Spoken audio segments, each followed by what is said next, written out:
Ang mayaman kong asawa. Kabanata 381, Pagkubkob. Ang katawan ni Yan Sihay ay puno ng pagpatay na layunin, at ang kapaligiran ay tensyonado, handang sumabog anumang oras. Big Brother, hayaan mo munang gamutin ng Pavilion Master ang sakit ng anak ko. Medyo naging malamig din ang boses ni Yan Yongshu. Tinulyapan ni Yan Sihay si Yan Yongshu at bahagyang ngumuso, sige, pero binabalaan kita, mas mabuting huwag kang maglaro. Matapos ilabas ang mga salitang ito, tumalikod si Yan Sihay at umalis. Pavilion Master, salamat sa iyong problema. Kinulong ni Yan Yongshu ang kanyang mga kamay at sinabi. Bahagyang tumango ang Pavilion Master at saka sinabing, maaari kayong umalis muna.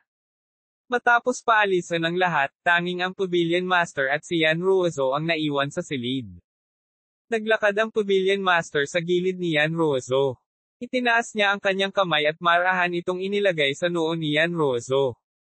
Pagkatapos, makikita ng isa ang mga alon ng chi, espiritual na enerhiya na dumadaloy sa ulo ni Yan Ruozo at pumapasok sa kanyang buong katawan. Ang pamamaraang ito ay medyo katulad ng kay Chinyu. Pagkaraan ng ilang sandali, lumuwag ng husto ang ekspresyon ni Yan Ruozo. Umupo siya mula sa kama at medyo mahinang sinabi, ikaw ang Pavilion Master ng Divine Alchemist Pavilion. Bahagyang tumango ang Pavilion Master at sinabing, higil ka muna. Medyo nasasabik na hinawakan ni Yan Ruozo ang braso ng Pavilion Master at sinabing, okay na ba si Chinyu? I'll have to trouble you to pass a message to her. Kahit anong mangyari, huwag kang pumunta sa Jingdo. Nang marinig ito, agad na tumahimik ang Pavilion Master. Hiniling din sa akin ni Chinyu na magpasa ng mensahe sa iyo, sabi ng Pavilion Master. Tumingin si Yan Ruozo sa Pavilion Master, ang kanyang mga mata ay puno ng kaunting kaba at pag-asa. Sinabi niya na hayaan kang makatiyak na ang kalahating taon na oras na ito ay sapat na para lumaki siya at lumaban sa pamilyang yan, sabi ng Pavilion Master. Sa ika-9 ng Setyembre, darating siya at dadalhin ka. Sinabi din niya, na babawiin niya ang pamilya yan para sa iyo at sa matandang mister yan. Matapos marinig ang sinabi ng Pavilion Master, hindi napigilan ni Yan Ruozo ang mapaluha, itong tanga. Wala akong pakialam sa pamilya yan o sa pamilya yan. Ngunit ginagawa niya, tahimik na sabi ng Pavilion Master. Para kay Chinyu, hindi kanya hahayaang magdusay kasama siya, at hindi niya mawawala ang pamilya yan at ang iyong pagkakakilanlan bilang panganay na miss dahil sa kanya. Tulala si Yan Ruozo sa Pavilion Master at hindi napigil ang umiyak. Kalahating taon. Ano ang mababago ng kalahating taon? Pagkaraan ng ilang sandali, sinabi ni Yan Ruozo na may mapait na ngiti. Ingatan mo ang sarili mo. Maniwala ka sa kanya. Ang kanyang katawan ay naglalaman ng hindi maisip na dami ng enerhiya, walang pakialam na sabi ng Pavilion Master. Natahimik sandali si Yan Ruozo, at pagkatapos ay tumango siya ng mariin. Naniniwala ako sa kanya. Habang nag-uusap ang dalawa, si Yan Sihay ay palihim na nagbabalak. Sa Jingdo, kontrolado ng pamilya yan ang isang napakalakas na puwersa. Not to mention nakasali din ang pamilyahan. Sa sandaling ito, nakaupo si Yan Sihay kasama si Han Meng. Ang Pavilion Master ng Divine Alchemist Pavilion ay talagang nangangahas na pumunta sa Jingdo. Pinaikit ni Han Meng ang kanyang mga mata at mahinang bumulong. Malamig na sinabi ni Yan Sihay, tinatawag itong tupa na pumapasok sa bibig ng tigre. Pagkatapos niyang gamutin ang sakit ni Yan Ruozo, magpapadala agad ako ng mga tao para kumilos. Sumimangot si Han Meng at sinabing, Director Yan, ano ang plano mong gawin? Bahagyang bumantong hininga si Yan Sihay at sinabing, ang pavilion ng Divine Alchemist ay walang nikatiting na paggalang sa aming pamilyang yan, at kahit na maraming beses na kaming ginugulo. Ngayong mag-isa siyang pumunta sa Jingdo, paano ko siya pakakawalan? Sinabi ni Han Meng sa malalim na boses, Director Yan, hindi magagalaw ang pavilion ng Divine Alchemist. Kung mamatay siya, malamang na magkakaroon ng matinding lindol si Jingdo. Kailangan mong malaman na maraming katawan ng tao ang nasa kamay ng Medicine God Pavilion. Sa tingin mo ba kapag namatay siya, ang mga nakatataas ay madaling sumuko? Malamig nang umuso si Yan Sihay, kahit sino ay maaaring palitan, at siya ay walang pagbubukod. Totoo yan, ngunit, may maaaring pumalit sa kanya ngayon. Sabi ni Han Meng. Natahimik din si Yan Zihai. Tulad ng sinabi ni Han Meng, bagamat ayaw niyang aminin, kailangan niyang aminin na ang mga medikal na kasanayan ng Pavilion Master ng Divine Alchemist Pavilion ay kilala. Masasabi pa nga na siya ay kinikilala ng publiko bilang numero 1. Hindi bababasa, sa sandaling ito, walang maaaring pumalit sa kanya upang kontrolin ang Divine Alchemist Pavilion. Ito ay isang magandang pagkakataon. Tiyak na hindi ko ito palalampasan. Pagkatapos mag-isip tungkol dito, malamig na ngumuso si Yan Zihai. Nagmamadaling sinabi ni Han Meng, Director Yan, kailangan mo pa ring maging maingat sa bagay na ito. Huwag kang mag-alala. Alam ko na ang gagawin. Pinaikit ni Yan Zihai ang kanyang mga mata at sinabing, Uwit, unti-unting nagdilim ang langit. Sa pagkilos ng Pavilion Master, agad na naging mas mabuti ang katawan ni Yan Rozo. Nagkasakit na siya dahil sa sakit sa puso. Ngayong alam na niya na maayos si Chinyu, natural na gumanda ang katawan ni Yan Rozo. Ang Pavilion Master ay personal na nagpino ng ilang mga table tasks para kay Yan Rozo. Ang ilang mga tabletang ito ay ginamit upang mapanatili ang katawan. Pavilion Master, mangyaring tulungan akong magpasa ng mensahe kay Chinyu, mahinang sabi ni Yan Rozo. Bahagyang tumango ang Pavilion Master, na nagpapahiwatig na si Yan Rozo ang magsalita.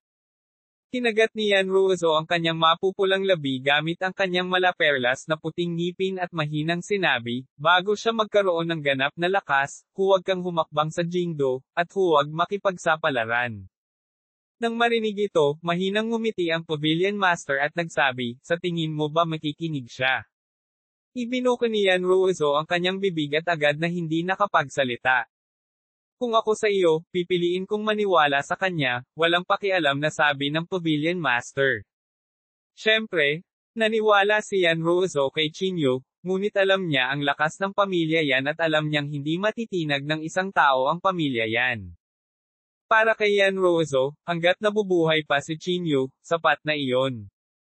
Huwag kang mag-alala. Sa ika-9 ng Setyembre, tiyak na dadalhin ka niya, sabi ng Pavilion Master na may mahinang ngiti. Kinagat ni Yan Rozo ang kanyang mga ngipin at sinabing, kung gayon, kakailanganin kong problemayan ang Pavilion Master para tulungan akong sabihin sa kanya iyon, hihintayin ko siya. Kasunod nito, naglabas si Yan Rozo ng bank card sa ilalim ng kanyang unan. Isinilid niya ang bank card sa mga kamay ng Pavilion Master at sinabing, may pera dito. Kailangan kong problemayan ang Pavilion Master para tulungan akong dalhin ito kay Chinyu. Tinanggap ng Pavilion Master ang bank card at tumango. Nakuha ko. Hindi na nagtagal ang Pavilion Master.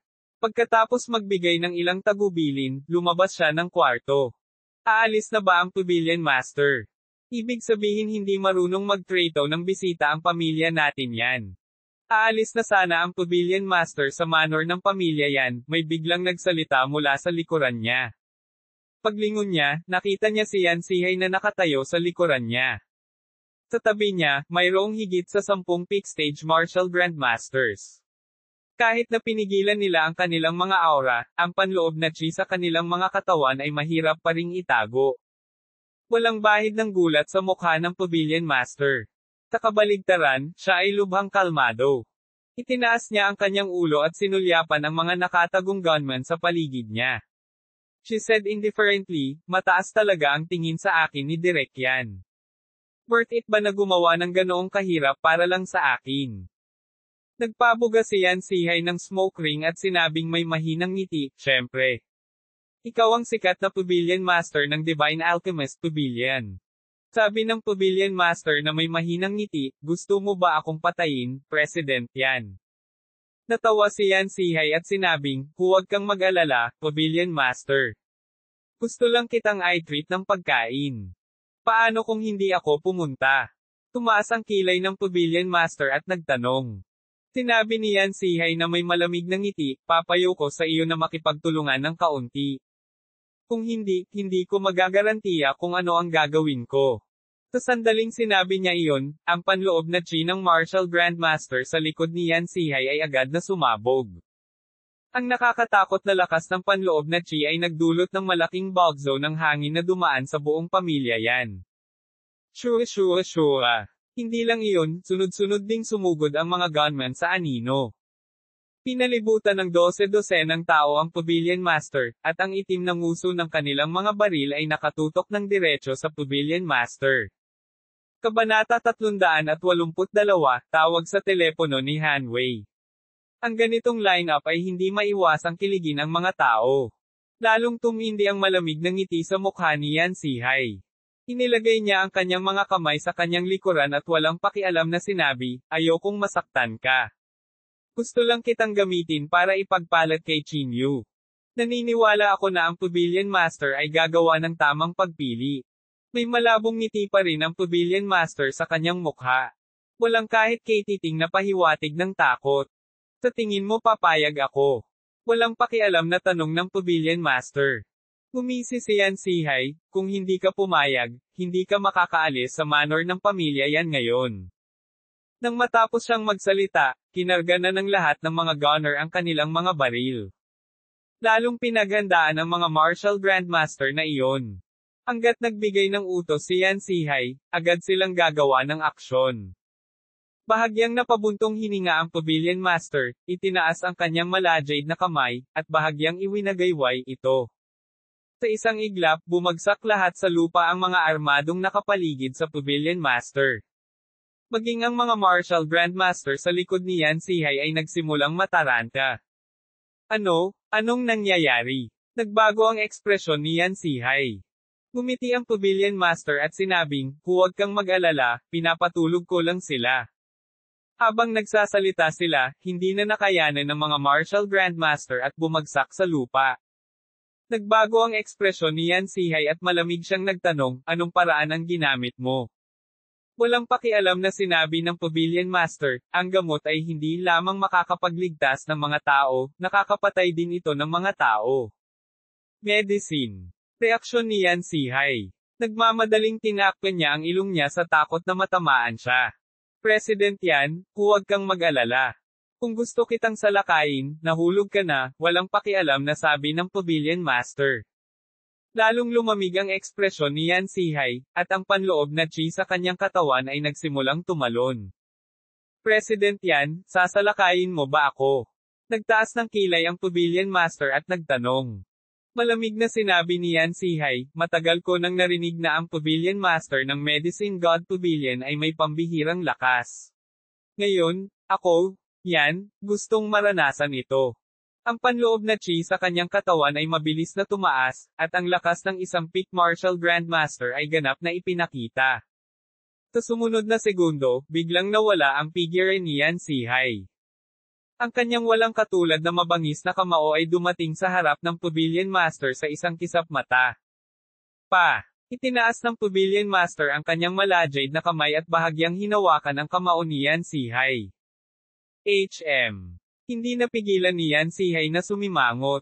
Ang pakiramdam ng suntok na ito ay medyo kakaiba, na para itong tumama sa isang bola ng bulak. Ang gayong banayad na puwersa ay naging dahilan upang hindi magamit ni Yan Sihai ang kanyang lakas. Hindi ikaw ang kapareha ko, walang pakialam na sabi ng Pavilion Master. Siyempre, kung determinado kang atakihin ako, wala akong pakialam na turuan ka ng leksyon sa ngalan ng matandang misteryan. Medyo naging malamig ang boses ng Pavilion Master. Nawala rin ang banayad na puwersa sa kanyang katawan, at napalitan ng hindi masabi na mabangis na puwersa. Dahil sa kombinasyon ng tigas at lambot, agad na naramdaman ni Yan Sihai ang pagkakaiba. Inalis niya ang panloob na chi sa kanyang katawan at malamig na sinabi, ang Pavilion Master ng Divine Alchemist Pavilion ay talagang karapat-dapat sa kanyang reputasyon. Pero binabalaan ko kayo, walang makakalaban sa pamilya yan. Ganun ba? Nagtaas ng kilay ang Pavilion Master. Sa tingin mo ba ang pamilya yan ang numero unong pamilya sa mundo?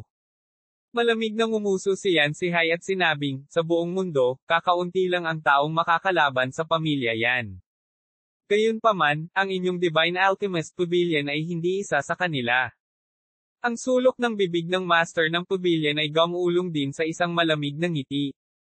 President yan, maaari mong subukang magsimula ng digmaan sa Divine Alchemist Pavilion, malamig na sabi ng Pavilion Master. Malamig na ngumuso si Yan Si-hai at sinabing, baka magkakaroon talaga ng ganoong araw. Hihintayin kita, malamig na sabi ng Pavilion Master. Matapos ilabas ang mga salitang ito, tumalikod ang Pavilion Master at umalis. Tumingin si Yan Si-hai sa likod ng Master ng Pavilion at hindi napigilan ang pagkayem ng kanyang mga kamao at pagngangalit ang kanyang mga ngipin.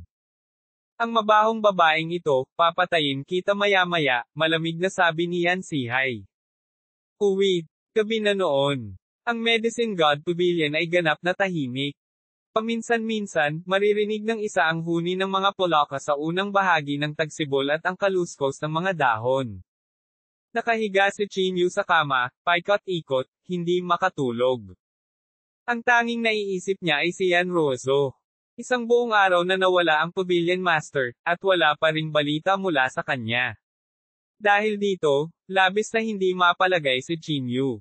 Bumaba siya mula sa kama at hindi napigil ang maglakad papunta sa entrance ng Divine Alchemist Pavilion. Nakatayo sa pasukan at nakatingin sa labas, ang kalye ay ganap na tahimik. Hindi nakatulog si Chinyu sa buong gabi.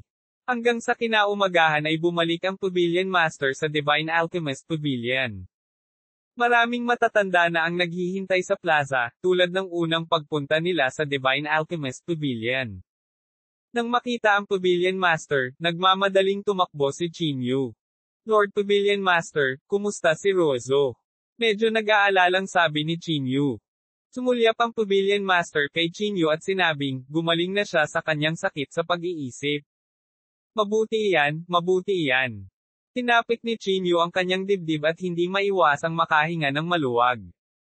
Ngunit kailangan kong sabihin sa iyo na hindi maganda ang kalagayan ni Yan Rozo ngayon. Pinago ng Pavilion Master ang paksa. Kasunod nito, sinabi ng Pavilion Master kay Chinyu ang katotohanan tungkol sa kasalukuyang sitwasyon ni Yan Rozo. Matapos marinig ang mga salitang ito, sumakit ang puso ni Chinyu. Ang isang tao na bumabagsak mula sa mga ulap hanggang sa ilalim ng lambak, ang ganitong uri ng psikolohikal na patak ay kadalasang pinakamahirap dalhin. Pavilion Master, huwag mag-aksaya ng oras. Diba sabi mo dadalhin mo ako para kunin ang circulation method? Tumingin si Chinyu sa Pavilion Master at sinabing. Humikab ang Pavilion Master at sinabing, pag-usapan natin ito pagkatapos kong magising. Ibinuka ni Chinyu ang kanyang bibig, may gustong sabihin, ngunit sa huli, wala siyang sinabi. Dahil alam niyang hindi na magbabago ang desisyon na ginawa ng Pavilion Master. O sige, may pinadala siya sa akin. Sa pagkakataong ito, tila may naisip ang Pavilion Master. Kinuha niya ang bank card at ibinigay kay Chinyu. Bank card. Kinuha ni Chinyu ang bank card at hindi maiwasang sumimangot. Oo, ang password ay ang huling 6 na numero, sabi ng Pavilion Master. O sige, sinabi niya rin na hihintayin ka niya. Matapos sabihin ang ilang mga salita, ang Pavilion Master ay gumawa ng mga hakbang at tumalikod upang umalis. Hinaplos ang bank card sa kanyang kamay, naramdaman ni Chinyu ang hindi maipaliwanag na pakiramdam sa kanyang puso. Pagkatapos mag-isip tungkol dito, nagpasya si Chinyu na ibigay ang bank card na ito sa matandang misteryan. Nagkataon, may plano rin si Chinyu na pag-usapan ang isang bagay sa matandang misteryan. Sa makatuwid, kinuha ni Chinyu ang bank card, tumalikod at naglakad patungo sa silid ng matandang misteryan. Sa sandaling ito, biglang tumunog ang telepono ni Chinyu. Kinuha niya ang telepono, nakita niyang si Hanwei talaga ang tumatawag. Kahit na hindi na-save ni Chinyu ang numero ng telepono ni Hanwei, nakilala pa rin ni Chinyu ang numerong ito sa isang sulyap. Sa sandaling sinagot ang tawag, malungkot na sinabi ni Hanwei sa kabilang linya, Chinyu, masarap ba sa pakiramdam na maging duwag na pagong? Ayaw makipagtalo ni Chinyu kay Hanwei, kaya malamig siyang nagtanong, ano ang problema?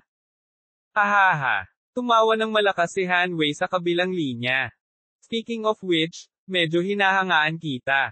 Nagtatago ka sa likod ng isang babae at araw-araw mong ipinagmamalaki ang iyong kapangyarihan. Nakakainggit talaga ang mga tao, sabi ni Hanwei na may kakaibang tono. Ngumisi si Chinyu at sinabing, oo, sikat na sikat ako sa mga babae.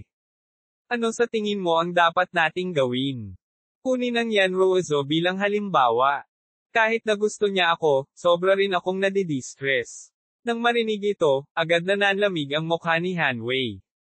Kabanata 383, Napipintong Panganib.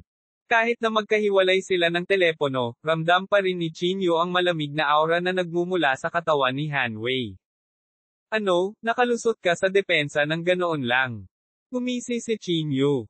Pinigilan ni Hanwei ang kanyang galit at sinabing, ano ang pakinabang ng pag-provoke sa akin? Hindi ako naniniwala na makakapagtago ka sa Divine Alchemist Pavilion forever. Dapat narinig mo na ang tungkol sa kasal namin ni Yanrozo, di ba? Haha, kung willing kang magtago sa Divine Alchemist Pavilion, wala akong pakialam. O sige, sabihin ko sa'yo ng patago.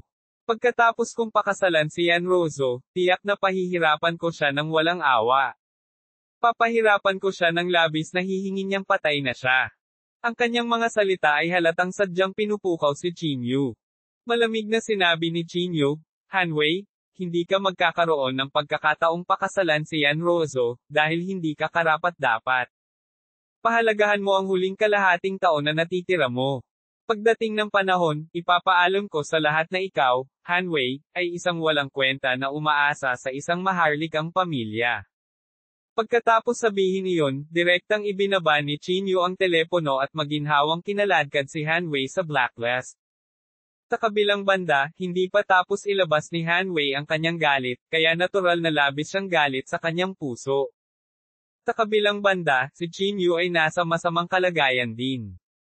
Si Chinyu, na labis nang nababalisa, ay hindi gustong mag-antala kahit isang minuto sa ilalim ng pang-aasar ni Hanwei. Tumalikod siya at pumunta sa kwarto ng matandang misteryan. Sa sandaling ito, nakaupo ang matandang siya na naka-cross-legged sa dingding, na parang nakaharap sa dingding at nagmumuni-muni. Old Mysterian. Lumakad si Chinyu sa mesa at umupo. Dahan daw ang lumingon ang matandang Mysterian. Tumingin siya kay Chinyu at sinabing, nandito ka na. Inamin ni Chinyu. Naglabas siya ng bank card mula sa kanyang bulsa at ibinigay sa matandang Mysterian. Ibinigay ito sa akin ni Rozo.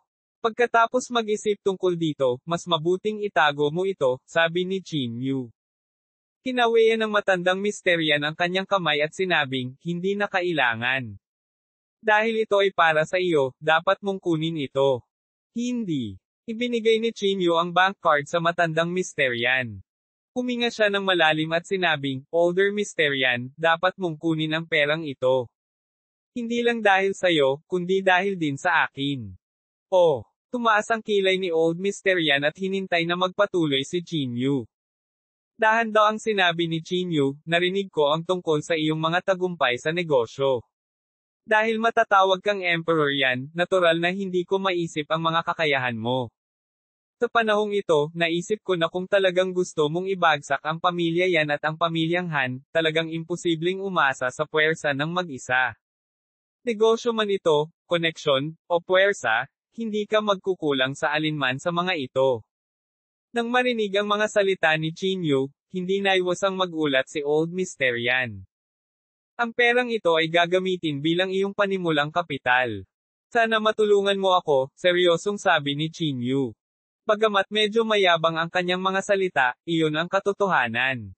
Ang kasalukuyang matandang Mysterian ay maaari lamang tumulong kay Chinyu. Kailangang nakasentro ang lahat sa paligid ng Chinyu.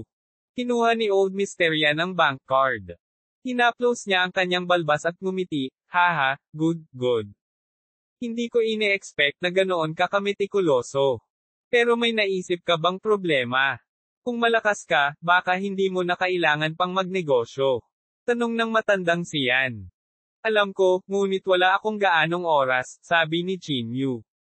Dahil sa pangangailangan ng madali ang pagkilos, tiyak na hindi maitataya ni Chinyu ang lahat sa kanyang sarili. Nag-isip sandali ang matandang Mysterian, pagkatapos ay tumango at sinabing, okay.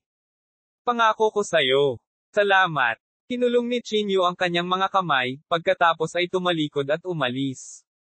Sa susunod na umaga, Maagang dumating si Chinyu sa courtyard at hinintay ang Pavilion Master. Kasabay nito, bumalik sina Peaches at Yao Ching pagkatapos bumili ng almusal. Matapos makita si Chinyu, tumakbo si Yao Ching. Ginoo. Chin, bakit ka nandito? Ito yung kabibili ko lang na steamed bun. Kainin mo habang mainit ito. Si Yao Ching ay pinalamanan ang steamed bun kay Chinyu. Si Chinyu ay hindi tumayo sa seremonya. Kinuha niya ang steamed bun at pinasok sa bibig niya. Umupo silang tatlo sa hagdan at nagkwekwentuhan habang kumakain. Ginoo. Chin, bakit bigla kang pumunta sa plaza ngayon? Tanong ni Yao Ching habang nilalamang ang steamed bun. Tinapos ni Chinyu ang steamed bun sa kanyang kamay at sinabi ng Pavilion Master na dadalhin niya ako sa isang lugar kung saan makukuha ko ang Heart Sutra ng Meridian Circulation. Heart Sutra of Meridian Circulation. Nang marinig ito, medyo nagulat si Tao Zi. Sumulyap si Chinyu kay Tao Zi at alam mo ba ito? Tumango si Tao Zi at nakarinig na ako ng ganoong alamat. Sinasabi na ang meridian na paraan ng sirkulasyon na ito ay naiwan ng isang makapangyarihang figure. Sa hanay ng pamamaraang ito ng puso, ang paglilinang ay magiging doble ang resulta sa kalahati ng pagsisikap. Hindi nagsalita si Chinyu at sinenyasan si Tao Zi na magpatuloy. Nagpatuloy si Tao Zi, ngunit ang paraan para makuha ang pamamaraang ito ng paglilinang ay napakahirap. Narinig ko na sinubukan ito ng isang peak stage martial grandmaster na nasa bottleneck. Sa kasamaang palad, nabigo siya at ang kanyang kaluluwa ay nakakalat sa lugar. Ang kanyang kaluluwa ay nagkalat. Nang marinig ito, agad na nanlaki ang mga mata ni Yao Ching. Oo, ngunit hindi ako sigurado kung ito ay totoo o hindi, sabi ni Tao Zi. Habang nagkukwentuhan silang dalawa ay pinalibutan din sila ng ibang pharmacist. Ang hindi inaasahan ni Chinyu ay narinig na ng mga taong ito ang circulation heart technique. Bukod dito, ang mga alamat na kanilang binanggit ay halos pareho. Elder Chin, kailangan mong pag-isipan itong mabuti. Parang walang nagtagumpay sa napakaraming taon. Tama iyan. Sa anumang kaso, walang sino man sa buong banal na Alchemist Pavilion ang nang-ahas na subukan. Narinig ko na kahit si Marky Wu ay namatay dito. Kung namatay siya, wala nang matitira. Nang marinig ang mga salita ng karamihan, ang determinasyon ni Chinyu ay hindi natinag kahit kay Titing. Dahil napakalinaw niya na sa kasalukuyang bilis ng pag-unlad, si Chinyu ay ganap na walang pagkakataon na talunin si Han Wei, lalo pa ang pag-agaw sa kasal. Kapag nabigo siyang agawin ang kasal, imposibleng malaman kung anong uri ng Peñan Rojo ang magdurusa. Salamat sa inyong lahat para sa inyong pag-aalala, ngunit nakapagdesisyon na ako. Hindi mo na kailangang payuhan akong lahat. Kinulong ni Chinyu ang kanyang mga kamay at sinabi. Sa sandaling ito, isang alon ng pagkabalisa ang biglang dumating mula sa hindi kalayuan. Greetings, Lord Pavilion Master. Pagkatapos noon, nakita niyang sunod-sunod na tumayo ang maraming alchemist. Mabilis ding tumayo si Chinyu at sinabi, Panginoong Pavilion Master. Handa ka na ba? Ang makitid at mahabang mata ng Pavilion Master ay casual na sumulyap kay Chinyu. Sinabi ni Chinyu na may determinadong tono, handa na ako. Pagkatapos ay umalis na tayo. Lumingon ang Pavilion Master at sinabi, Lord Pavilion Master, gusto mo ba talaga siyang dalhin sa lugar na iyon? Sa sandaling ito, biglang pinigilan ng Fifth Elder ang Pavilion Master. Tinulyapan siya ng Pavilion Master at ano sa palagay mo? Kumunot ang noo ni Fifth Elder at Lord Pavilion Master, hindi ba ito, medyo delikado, sa talento ni Chinyu, hindi niya kailangan ng anumang operating mental cultivation method. Hanggat mayroon siyang sapat na oras, tiyak na magiging higante siya. Ang kulang sa atin ngayon ay oras. Sabi ni Chinyu na may mapait na ngiti. Ikalimang Elder, salamat sa iyong pag-aalala, ngunit kailangan kong pumunta kahit anong mangyari. Sabi ni Chinyu. Kinagat ng ikalimang Elder ang kanyang mga ngipin at sinabi, Panginoong Pavilion Master, maaari ba akong sumama sa iyo? Gusto ko ring pumunta. Panginoong Pavilion Master, umalis tayo at sama-sama tayong manood. Sa ilang sandali, lahat ng tao sa Divine Alchemist Pavilion ay gustong pumunta at panoorin ang sandaling ito. Kabanata 384, hindi na kailangan ng approval. Nang makita ang sabik na saloobin ng lahat, tila naantig ang Pavilion Master. Elder ng tagapagpatupad ng batas at tagapagtanggol, manatili sa likod upang bantayan ang bahay. Ilang sandali pa, mahinang sabi ng Pavilion Master. Nang marinig ito ng lahat ay agad silang natuwa. Maraming salamat, Panginoong Pavilion Master. Isang tunog na nanginginig sa langit ang umalangaw-ngaw sa looban. Kasunod nito, hindi na nag-aksaya pa ng oras ang Pavilion Master at tumalikod na para maglakad palabas ng Divine Medicine Pavilion. 12 ng mga alchemist ang sumunod na malapit sa likuran. Hindi pa nangyari ang ganoong eksena. Si Qiao, na nagtatago sa dilim, ay nagulat din sa eksenang ito. Saan sila pupunta? Kumunat ang noo ni Qiao at nagtanong. Kung gayon sino ang nakakaalam? Nag-isip sandali si Qiao at sinabi sa malalim na boses, sundan mo sila at tingnan. Mabilis na lumabas ng hotel ang tatlo at palihim na sumunod sa likod ng mga tao. Ang cultivation technique na binanggit ng Pavilion Master ay nakuha sa bayan ng Qinghe. Ang bayan ng Qinghe ay maraming bato sa bundok, at ang mga kakaibang taluktok at matarik na mga tagaytay ay makikita sa lahat ng dako. Maraming lugar ang hindi man lang nabuksan sa trapiko. Habang naglalakad sila, parang ilang dekada na ang nakalipas. Hindi nagtagal, dumating ang grupo sa paanan ng isang malaking bundok. Ang nakakagulat ay mayroong isang malaking hagdan ng bato na nakatayo sa harap ng napakalaking bundok na ito. Ang buong hagdanan ng bato ay hindi kapani-pani walang ginawa, diretso sa mga ulap. Sa ibabaw ng hagdan ng bato, talagang may malaking kamay. Ang gayong eksena ay lubhang nakagigimbal. Kapag ang isa ay lumalapit sa batong hagdanan, ang isa ay makaramdam ng isang malakas at kahangahangang aura, na ginagawang hindi mapigilan ng isa ang pagnanasang magpatira pa sa pagsamba. Agad namang yumuko ang mga mahihina. Maging si Qingyu ay nakadama ng bakas ng kakulangan sa ginhawa. Parang sipsipin ang buong katawan at espiritual na sentido niya sa hagdan ng bato. Itinuro ng Pavilion Master ang malaking kamay sa itaas at sinabing, nandoon ang cultivation technique. Hanggat kaya mong umakyat, makukuha mo ang cultivation technique.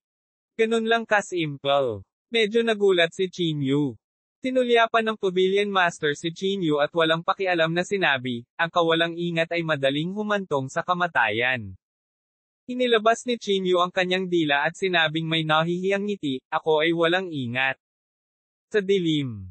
Nakita rin ni Qiao at ng iba pa ang eksenang ito. Hahaha, gusto talaga ng Qingyu na iyon na umakyat sa hagdanan patungo sa langit.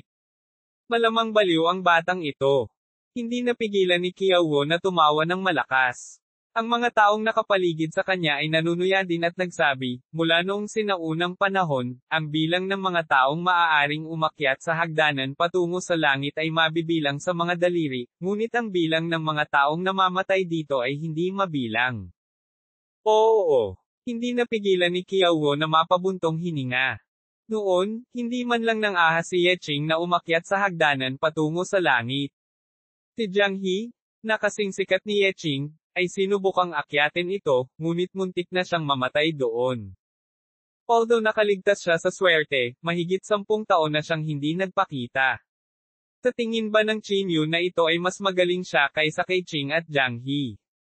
Ang taong nasa tabi ni Qiao ay nginisyan, wala itong kinalaman sa lakas. Ang mga pinili lang daw ng langit ang makakaakyat sa hagdanan patungo sa langit. Tama. Tumango rin ang kausap. Ang pinili ng langit ay madaling umakyat, ngunit kung hindi ang taong pipiliin sa hagdanan, ito ay walang katumbas na sakit. Bahagyang tumango si Qiao. Inilagay niya ang kanyang mga kamay sa likod at walang pakialam na sinabi, mukhang makakabalik tayo ng maaga para iulat ang ating tungkulin.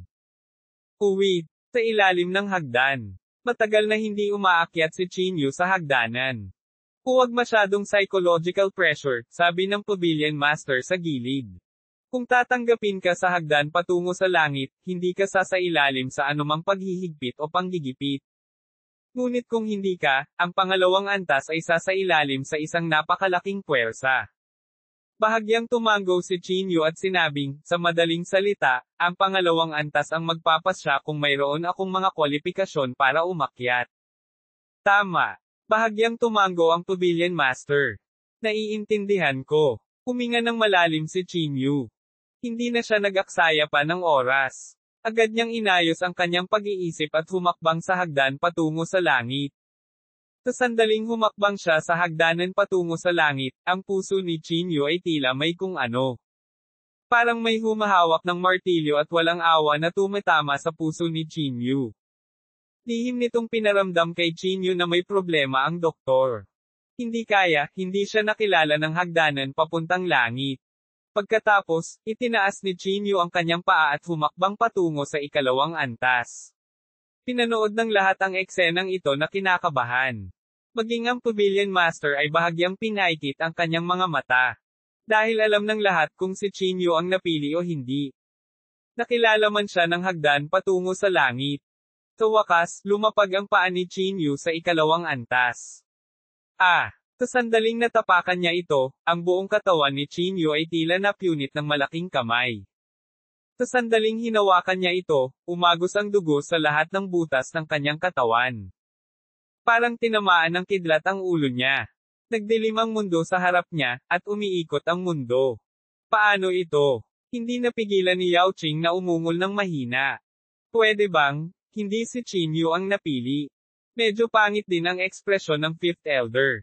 Bahagyang umiling ang Pavilion Master at sinabing, mukhang hindi niya nakuha ang pag-aproba ng hagdan ng langit. Makakaalis na tayo. Sa dilim. Hindi napigilan ni Qiao at ng iba pa ang tumawa ng malakas. Hindi talaga ang batang ito ang napili, hahaha.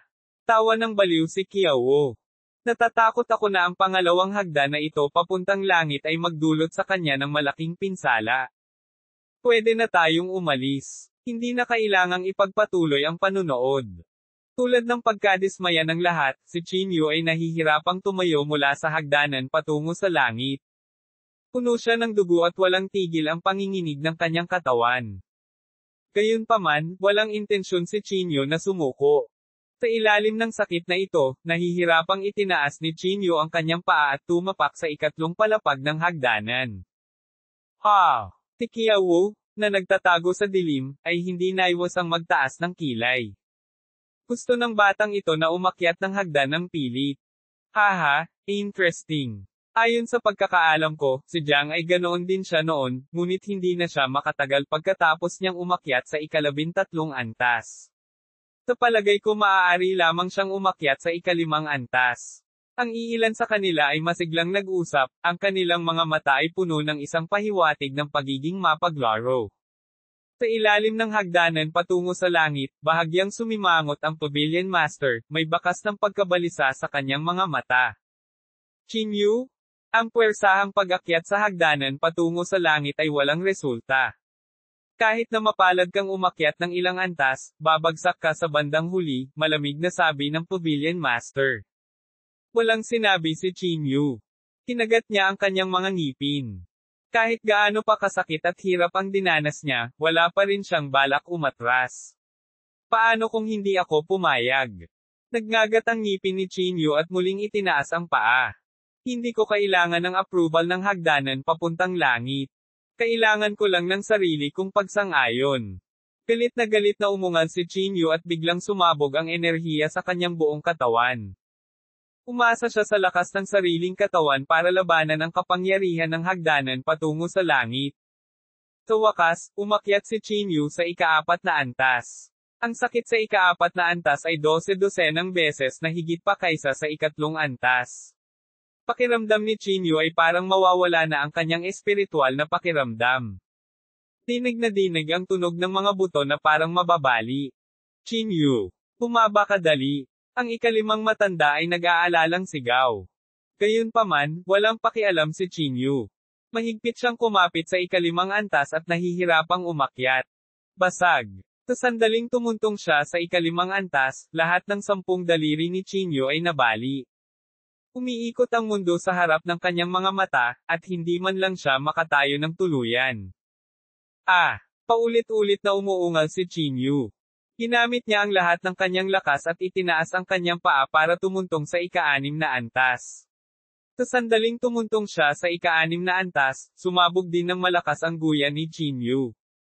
Chinyu, bumaba ka na dali. Sunod-sunod na nagsisigawan ang mga taong nanunood mula sa ibaba. Maging ang Pavilion Master ay hindi makayanang makita ang nakakasakit na eksenang ito. Kabanata 385, pilit na umaakyat sa hagdanan patungo sa langit. Elder Chin, huwag mong pilitin ang iyong sarili. Bumaba na kayo. Tigaw ng lahat. Gayunpaman, si Chinyu ay sobrang matigas ang ulo. Inangat niya ang ulo niya at napatingin sa malaking kamay na nasa ibabaw niya. Nagngangalit ang kanyang mga ngipin, sinabi niya, talagang aakyat ako, tiyak. Sa sandaling ito, ang guya ni Chinyu ay nabali na, at ang daliri sa kanyang kaliwang kamay ay nabasag. Sa ilalim ng gayong mga kalagayan, ang pag-akyat ay katumbas ng pag-akyat sa langit. Kahit nabali ang binti mo, paano ka aakyat? Gumisi si Qiao. Sa hagdan patungo sa langit, hirap na hirap itinaas ni Chinyu ang kanyang paa at umakyat sa ika-7 antas. Nang siya ay tumuntong sa ika-7 antas, ang kaliwang paa ni Chinyu ay ganap na nabali. Sa ika-8 antas, ang kanyang kanang paa ay nabasag. Nang maisip ng lahat na susuko na si Chinyu, ginamit niya ang sarili niyang mga kamay para hawakan ang hagdan at umakyat. Bakit kailangan mong lumaban ng husto, bulong ng ika-5 elder? Napaluha pa si Peach. Tinakpan niya ang kanyang mukha at hindi na makayanang manood pa. Level 9? Level 10? Level 11. Umabot sa level 11 si Chinyu na nabalian ang kanyang mga binti. Nakahiga sa ika-11 na antas, si Chinyu ay nasa bingit ng pagod, at ang kanyang katawan ay halos mabulok. Maging ito ay ang kanyang balat o ang kanyang mga panloob na organo, lahat sila ay nagdusa ng malaking epekto. Nakahiga si Chinyu sa ika-11 antas, at ang mundo sa kanyang harapan ay patuloy na umiikot, na parang gusto nitong itapon si Chinyu. Hindi mo kaya. Bumaba ka na. Isang hindi pamilyar na boses ang tila sumambulat sa isip ni Chinyu. Ang tinig na ito ay lubhang nakakabighani, at ito ay direktang nakaapekto sa espiritual na pakiramdam ng isang tao, na ginagawang hindi sinasadyang pakinggan ito. Maging si Chinyu ay nabigla saglit. Umindayog ang kanyang katawan, at nagkaroon siya ng salpok na tumalon pababa. Chinyu, hindi ka maaaring sumuko. Naniniwala akong kaya mo. Sa sandaling ito, isa pang boses ang lumabas sa kanyang isipan, na humihila kay Chinyu pabalik sa nakaraan. Ang mga mata ni Chinyu na nalilito ay biglang sumambulat na may determinadong liwanag. Galit siyang umungol, F***CQ. Hindi ikaw ang magdedesisyon kung ito ay mabuti o hindi. Sa isang iglap, tila nabaliw si Chinyu. Gamit ang duguan niyang mga daliri, hinawakan niya ang hagdan at hirap na hirap umakyat sa ika-12 antas. Sa wakas, matagumpay na nakatungtong si Chinyu sa ika-12 antas. At sa sandaling ito, hindi na makita ang hitsura ni Chinyu. Sa isang sulyap, para siyang tumpok ng bulok na karne, na namimilipit sa hagdanan patungo sa langit. Talagang umakyat siya sa ika-12 antas. Tiningnan ng Pavilion Master ang eksenang ito at hindi naiwas ang baka sa mukha niya ang pagkagulat. Dahil alam niya na kung hindi siya makikilala, ang bawat antas na aakyatin niya ay magiging lubhang masakit. Kahit si Jiang Xia, na kilala bilang isang halimaw, ay umakyat lamang sa ika-13 na antas. Hindi ako naniniwala na makakaakyat siya sa ika-13 na antas. Sa dilim, hindi mapigilan ni Qiao na magmura. Bagamat sinabi niya iyon, wala siyang tiwala sa kanyang puso. Dahil itong si Chinyu ay parang baliw. Bagsak man ang katawan niya, wala pa rin siyang balak na sumuko. Sa ganoong tiyaga, kung hindi siya mamamatay, tiyak na magiging isang malaking kalaban siya sa hinaharap. Sa entablado, itinaas ni Chinyu ang kanyang ulo at tumingin sa ika-13 antas ng hagdanan na patuloy na umiikot sa kanyang harapan. Mayroon pang 8 antas na natitira. Kailangan kong tiisin ito. Kinagat ni Chinyu ang kanyang mga ngipin at umakyat sa ika-13 antas. Ang ika-13 antas ay ang pinakamataas na record sa ngayon. Ang lahat ay tumingin kay Chinyu na kinakabahan, natatakot na mawalan sila ng isang detalye. Sa wakas, hinawakan ni Chinyu ang hagdanan patungo sa ika-13 antas at umakyat. Gayunpaman, nang si Chinyu ay malapit ng tumuntong sa ika-13 antas, ang kanyang isip ay parang tinamaan ng 10,000 makalangit na kidlat. Ang kanyang buong espiritual na pakiramdam ay parang malapit ng mapunit. Sa ilalim ng matinding sakit na ito, umindayog ang katawan ni Chinyu at diretsyong bumagsak. Chinyu. Sa ibaba, sabay-sabay na sumigaw ang lahat. Hahaha. Natamba pa rin siya. Lalong tuwang-tuwa si Qiao. Pero sa sumunod na segundo, may nangyaring nakakagulat. Hinawakan ni Chinyu ang hagdan ng langit gamit ang isang kamay. Ang kanyang katawan ay umindayog sa hangin, ngunit hindi siya nahulog. Nabali na ang kanyang mga daliri, at halos nahawakan na niya ang hagdan ng langit gamit ang kanyang malagim na puting buto. Ang sakit ay hindi maisip. Maging ang Pavilion Master ng Divine Alchemist Pavilion ay namutla. Sa hangin, umuungal si Chinyu ng paulit-ulit. Mahigpit niyang hinawakan ang hagdanan patungo sa langit, at gamit ang isang kamay, matagumpay siyang nakabalik sa tuktok ng hagdan patungo sa langit. Chinyu. Hindi mabilang na mga tao ang umiyak ng mapait sa sandaling ito. Marahil ito ay dahil sila ay naantig, o marahil ito ay dahil sila ay nasa sabik, ang mga mata ng lahat ay puno ng luha. Hinding-hindi ako susuko. Galit na sigaw ni Chinyu. Ang banal na kahulugan sa kanyang isip ay sumambulat na may matinding gininto ang liwanag. Sa sandaling ito, ang gintong liwanag sa isip ni Chinyu na kasing liit ng isang butil ng bigas ay talagang lumaki sa laki ng mani. Isang kakaibang liwanag ang kumislap sa mga mata ng Pavilion Master. Chinyu. Talagang pinagbuti niya ang kanyang divine sense sa mga mahirap na sitwasyon. Talagang, mahirap isipin, same time na puri ng Pavilion Master. Sa hagdanan patungo sa langit, isang lalaking duguan ang umaakyat ng hirap na hirap. Level 14, Level 15. 3 level na lang ang natitira mula sa malaking kamay na iyon.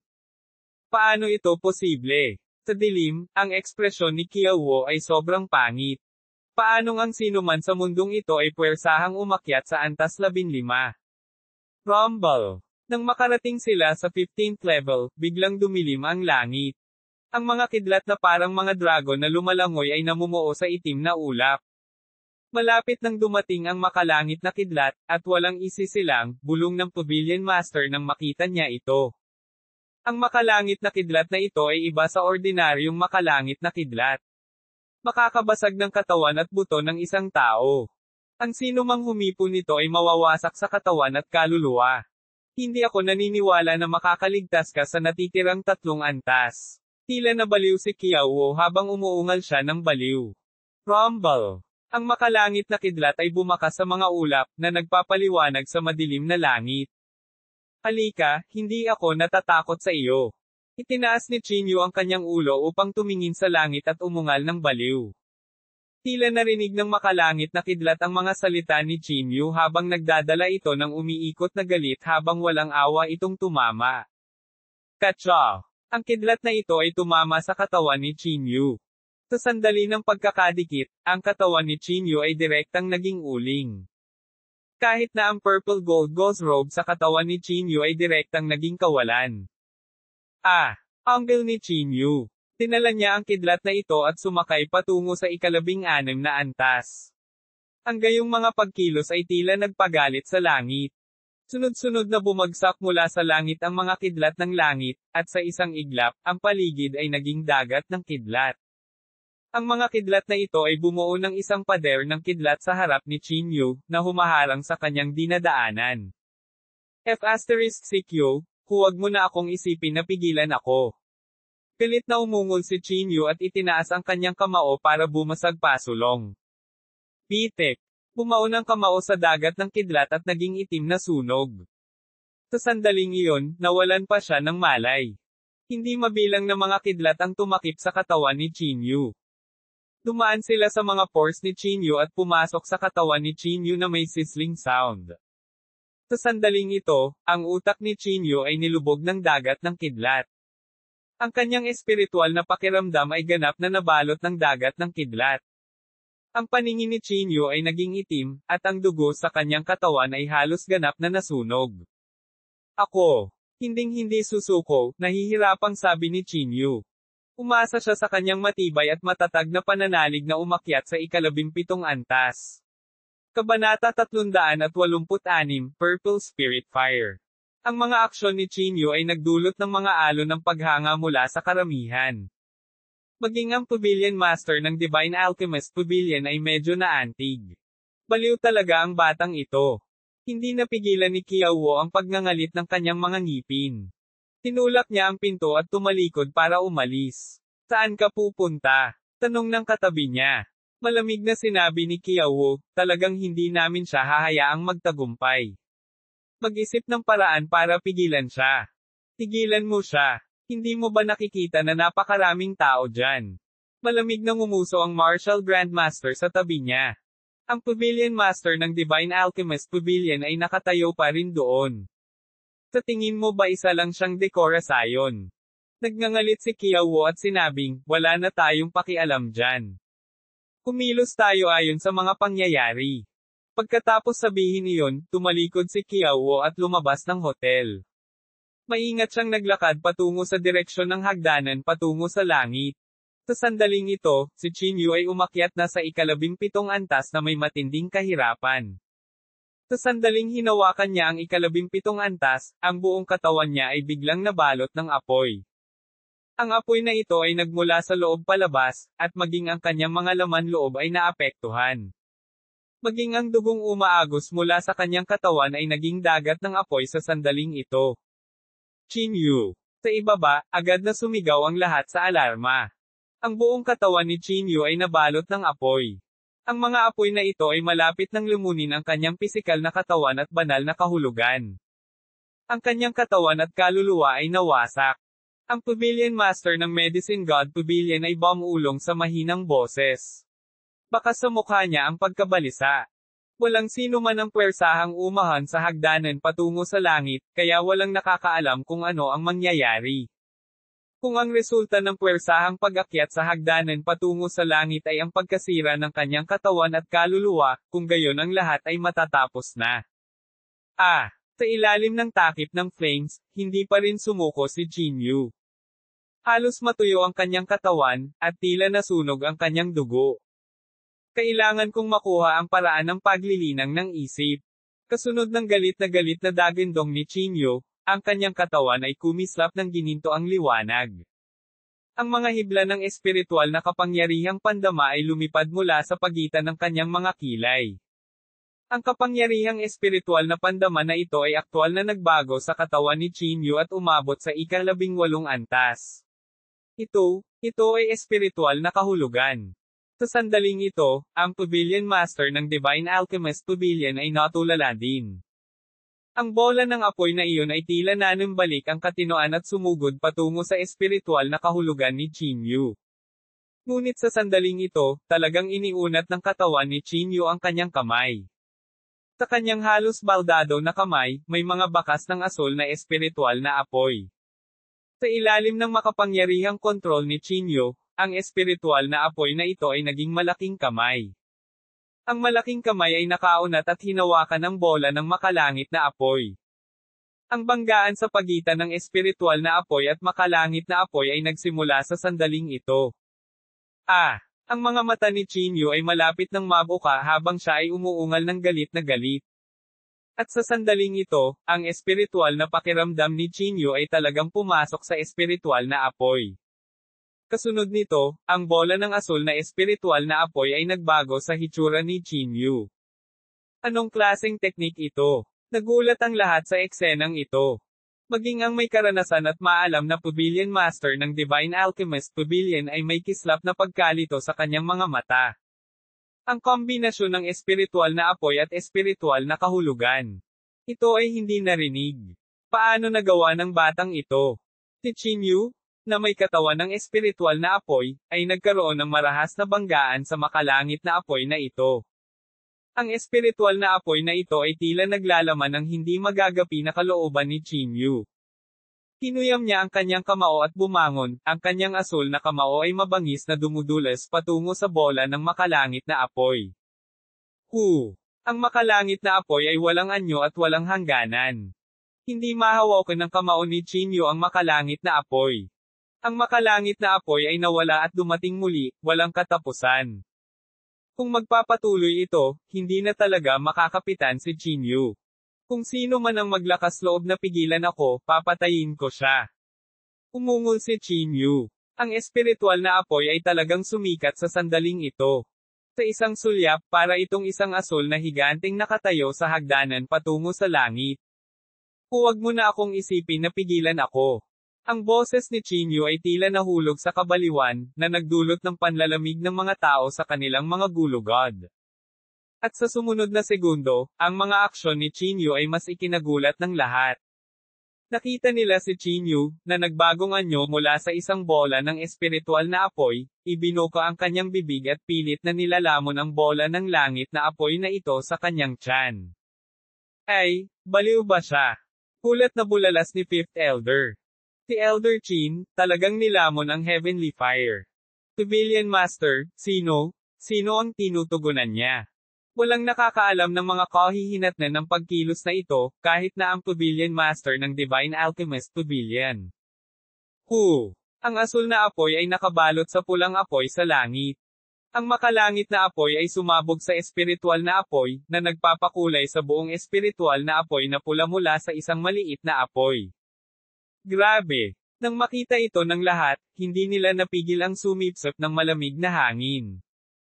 Nabigo ba si Chinyu? Sa wakas, nagkaroon ng backlash ang espiritual na apoy sa sandaling ito. Ang dalawang bola ng apoy ay patuloy na nagkakasalubong at nagsasama. Ang prosesong ito ay napakatagal, tulad ng isang mahabang paghaharap. Nakatenterhook ang lahat, mahigpit na nakakuyom ang kanilang mga kamao. Ang ganitong eksena ay hindi pa nagagawa.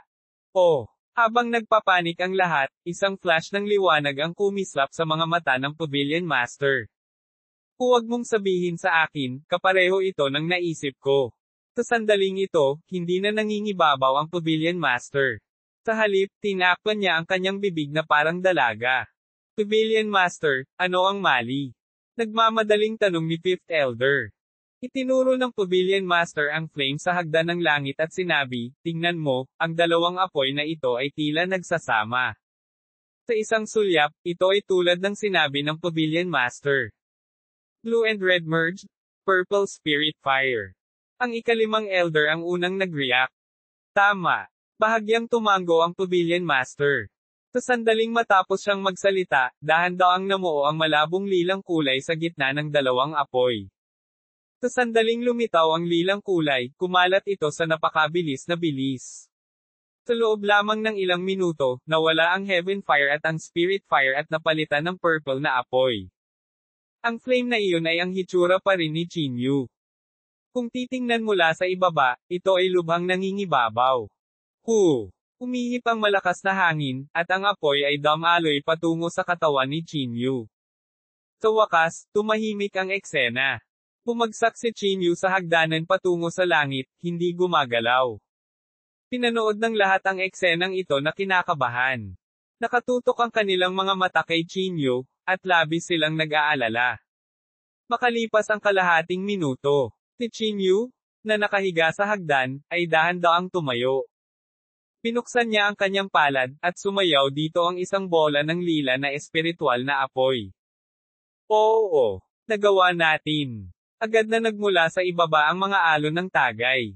Maging ang Pavilion Master ng Divine Alchemist Pavilion ay labis na naantig sa sandaling ito.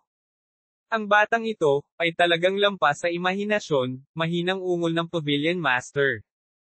Walang mag-aakalang magkakaroon si Chinyu ng ganoong katapangan na ideya sa sandaling ito ng kamatayan. Sa hagdan patungo sa langit, nanatiling tahimik si Chinyu. Ang sumunod na hakbang ay ang malaking kamay na iyon. Hanggat natapakan niya ito, makukuha niya ang pamamaraan ng mental cultivation. Higit pa rito, si Chinyu ang magiging unang tao sa kasaysayan na puwersahang tumapak sa hagdanan patungo sa langit. Ang ekspresyon ni Chinyu ay naging lubhang kalmado. Humakbang siya pasulong at naglakad patungo sa malaking kamay na iyon. Huwag mo nang isipin ang paghakbang sa hagdan patungo sa langit. Sa sandaling ito, isang malakas na sigaw ang nagmula sa dilim. Kasunod nito, isang malaking kamay na tumakip sa langit ay malakas na hinampas kay Jinyu. Jinyu. Sa ibaba, ang ikalimang elder ay agad na sumigaw ng balisang. Kabanata 387, Nagulat ang mundo. Natakpan na ng napakalaking palad na iyon ang langit at tinakpan ang lupa. Kung gusto nilang itigil ito ngayon, huli na ang lahat. Nakatingin lang ang lahat ng walang magawa habang ang malaking kamay na iyon ay humahampas kay Jinyu, ngunit wala silang magawa. Haha, huwag mo nang isipin ang paghakbang sa hagdanan patungo sa langit. Ungol na si Qiao. Si Jinyu, nahahakbang na sana sa hagdan patungo sa langit, ay malamig na tumingin sa malaking kamay na iyon. Ang lamig ng mukha niya, parang Diyos ng kamatayan mula sa impyerno. Boom! Nang malapit ng matamaan ng malaking kamay si Jinyu, itinaas ni Jinyu ang kanyang kamao at sinalubong ito ng malakas na putok. Ang malaking banggaan ay naganap sa sandaling ito. Ang kamao ni Jinyu ay walang kapantay na mabangis, na para bang madudurog nito ang isang patay na sanga. Sa sandaling hawakan nito ang palad, direkta itong tumusok sa malaking kamay. Samantala, si Jinyu ay matatag na nakatayo sa 18 antas, ang kanyang mga mata ay malamig na nakatingin sa isang tiyak na direksyon. Paano ito posible? Agad namutla ang mukha ni Qiao.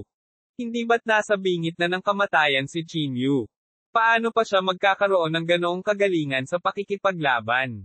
Bagamat hindi niya buong lakas ang hampas ng palad na ito, hindi problema para sa kanya ang pumatay ng Zhangxi, o kahit isang baguhan na martial grandmaster.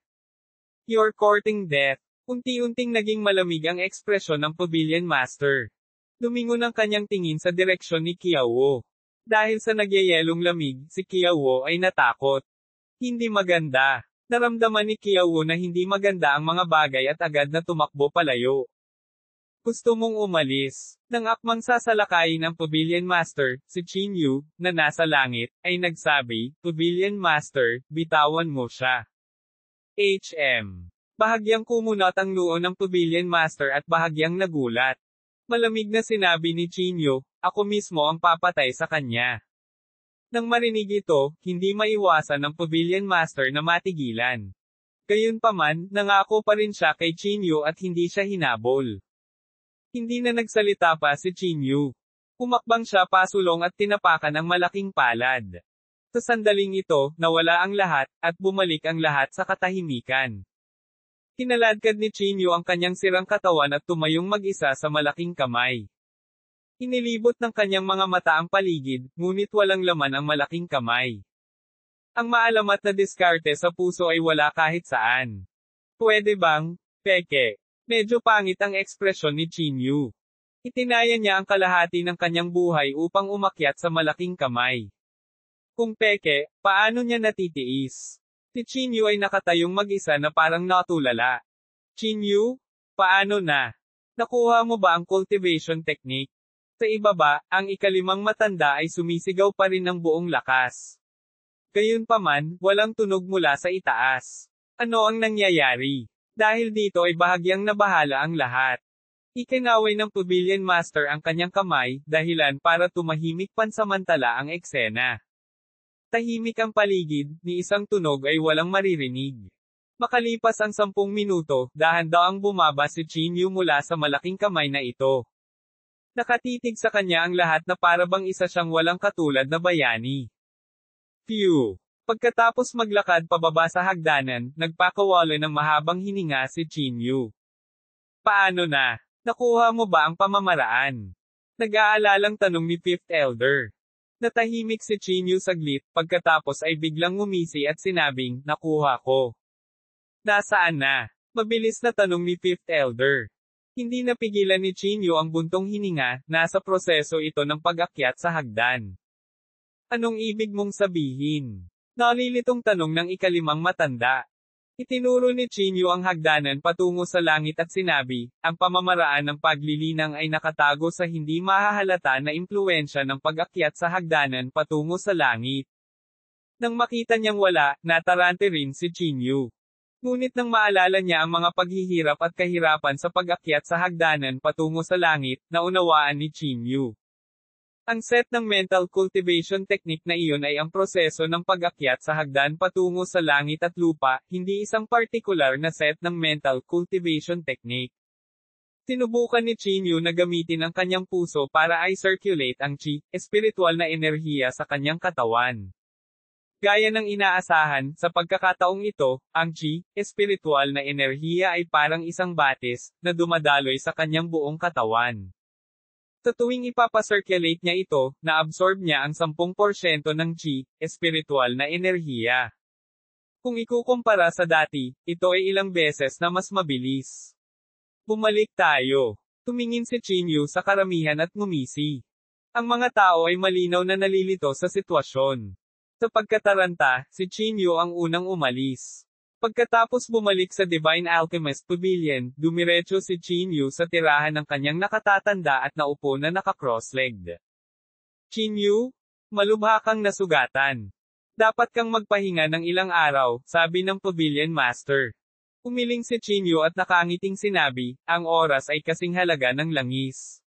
Ang maliit na pinsalang ito ay wala. Elder Qin, ikaw talaga ang pinakamasipag na taong nakilala ko. Tama iyan. Kung nasa akin ang iyong talento, hinding-hindi ako susugal sa buhay ko. Nang marinig ni Qin Yu ang mga salitang ito, hindi mapigilan ni Qin Yu na umungol, kung kaya ko, sino ang handang ipagsapalaran ang kanilang buhay? Uwit. Kumalat na parang napakalaking apoy ang balita tungkol sa pilit na paglusot ni Qin Yu sa hagdanan patungo sa langit. Wala pang isang araw, kumalat na ito sa buong martial arts forum. Ang balitang ito ay parang lindol sa martial arts world. Dahil mula noong sinaunang panahon, walang sino man ang matagumpay na nakalusot sa hagdanan patungo sa langit. Hindi kahit ang henyo Jiang He. Si Qin Yu ay talagang nakalusot sa hagdan patungo sa langit, ang numero 1 tao sa kasaysayan. Ang ganitong uri ng kapital ay sapat na upang tingnan ang mundo, tama ba? Oh my God, meron talagang tao sa mundo na makakalusot sa hagdanan papuntang langit. Nakakalangit. Si Qin Yu ang talagang numero 1 tao sa ating henerasyon. Ang balita ay patuloy na umaasim, halos umabot sa pandinig ng bawat martial artist. Sa isang iglap, ang pangalan ni Qin Yu ay umalangaw sa buong mundo ng martial arts. Halos lahat alam tungkol sa kanya.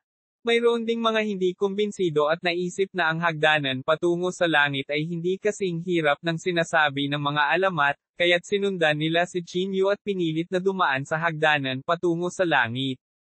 Ngunit sa huli, iisa lang ang resulta, at iyon ay ang pagkasira ng katawan at kaluluwa. Sa buong 3 araw, ang balitang ito ang nangibabaw sa pinakamataas na ranggo ng martial arts forum. Mayroong higit sa 100,000 komento. Ito ay sapat na upang masaksihan ang pagkabigla ng puwersahang pagbagsak sa hagdanan patungo sa langit. Jingdo, Pamilyang Han.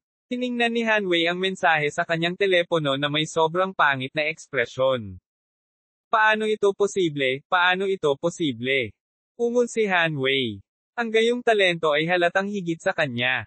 Hindi lang Han Wei, Han Meng at Yan Zihai ang nakarinig din ng balitang ito. Ito ang unang pagkakataon na nakaramdam sila ng panganib. Ang isang tao na puwersahang nakaakyat sa hagdanan patungo sa langit ay magkakaroon ng walang limitasyong mga tagumpay sa hinaharap. Baka banta pa nito ang mga aristokratikong pamilya.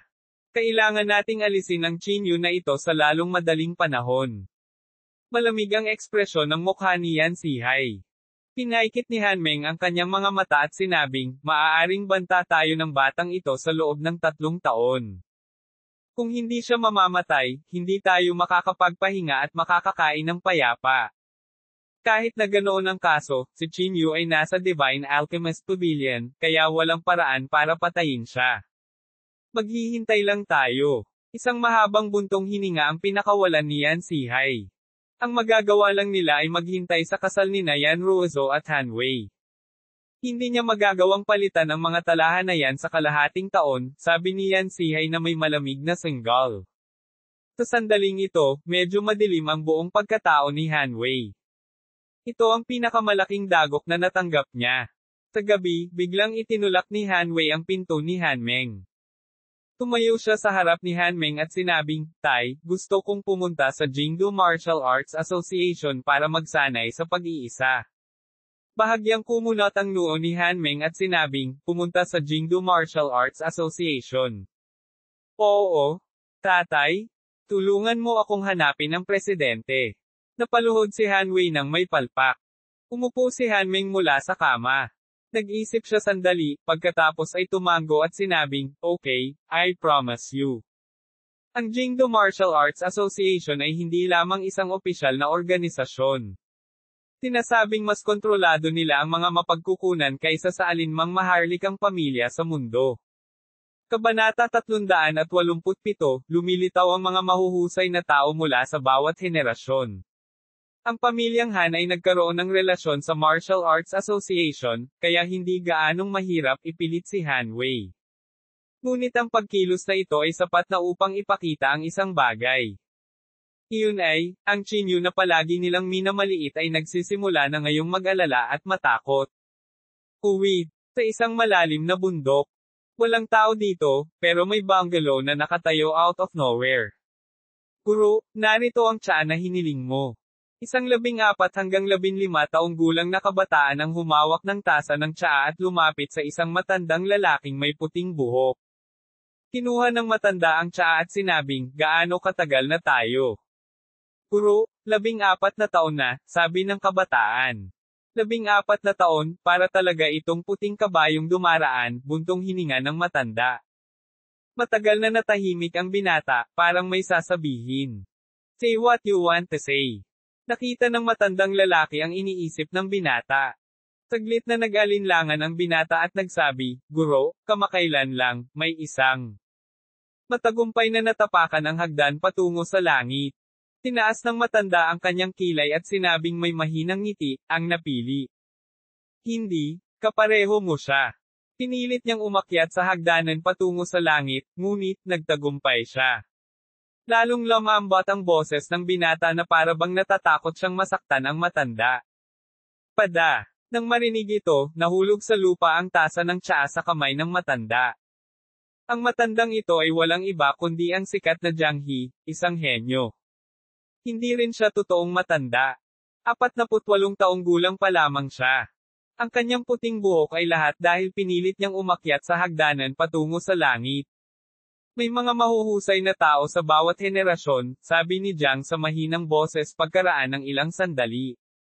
Uwi, hindi umalis si Chinyu sa tirahan ng elder sa loob ng 3 buong araw. Halos araw-araw, bumibisita ang mga tao kay Chinyu. Sa kanilang mga mata, ang kasalukuyang Chinyu ay isang tunay na himala. Sa isang kisap mata, lumipas ang isang buwan. Sa oras na ito ay maagang tag-araw at Mayo. 4 na buwan na lang ang natitira hanggang ika-9 ng Setyembre. Sa araw na ito, si Chinyu, na nasa closed-door cultivation, ay biglang nagmulat ng kanyang mga mata. Ang kanyang panloob na chi ay marahas na umaalingaw-ngaw, na parabang ito ay lalawak anumang oras. Ang rurok ng monastic stage, mahinang bulong ni Chinyu. Ang paghakbang sa light opening stage mula sa monastic stage ay ang pinakamahirap na hakbang. At ngayon, malinaw na naramdaman ni Chinyu na naabot na niya ang bottleneck stage. Sa pamamagitan lamang ng pag-asa sa closed-door cultivation, malamang na hindi na siya makakasulong pa. Ang tuktok ng monastic stage ay dapat tumugma sa tuktok ng Zhangshi realm, naisip ni Chinyu sa kanyang puso. Ngunit para kay Chinyu, ang rurok ng Zhangshi realm ay sapat na upang harapin ang karamihan sa mga martial grandmaster. Kahit na ang rurok ng Great Grandmaster Realm. May natitira pang 4 na buwan. Hindi ko alam kung may pagkakataon ba akong tumapak sa Great Grandmaster Realm, mahinang ungol ni Chinyu. Bilang isang primal chaos body, si Chinyu ay hindi natatakot sa sinuman sa parehong kaharian. Kahit na siya ay isang anak ng isang aristokratikong pamilya, kahit na siya ay isang henyo ng panahon. Ginoo. Chin, lumabas ka sa pag-iisa. Pagkatapos makita si Chinyu, sabik na tumakbo si Yao Qing. Tumango si Chinyu at sinabing, "Panahon na para umalis ako sa Divine Alchemist Pavilion." Umalis sa Divine Alchemist Pavilion. Hindi maiwasan ni Yao Qing na matigilan. Nagmamadali niyang sinabi, kung aalis ka sa Divine Alchemist Pavilion ngayon, hindi ba masyadong delikado? Maraming gustong pumatay sa iyo. Napabuntong hininga si Qin Yu at sinabing, ang Divine Alchemist Pavilion ay pinrotektahan ako ng husto. Kung magpapatuloy ito, natatakot akong maging lumpo ako. Ang paglilinang ay hindi isang bagay na maaaring magawa sa pamamagitan lamang ng pag-iisa. Upang maipanganak sa secular na mundo, ang isa ay kailangang sumanib sa secular na mundo. Bukod dito, mayroon pa ring mahahalagang bagay na dapat gawin si Qin Yu. Nang makitang hindi niya mahikayat si Qin Yu, nagtanong si Yao Qing, Mr. Qin, kailan mo balak umalis? Nag-isip sandali si Qin Yu at sinabing, sa 3 araw. Kung gayon, sasama ako sa iyo, nagmamadaling sabi ni Yao Qing. Pinalaki ni Qin Yu si Yao Qing at napagtanto na nakapasok na si Yao Qing sa kaharian ng Grandmaster. Bagamat siya ay nasa maagang yugto ng Grandmaster Realm, ang kanyang paraan ng paglilinang ay kapareho ng kay Qin Yu.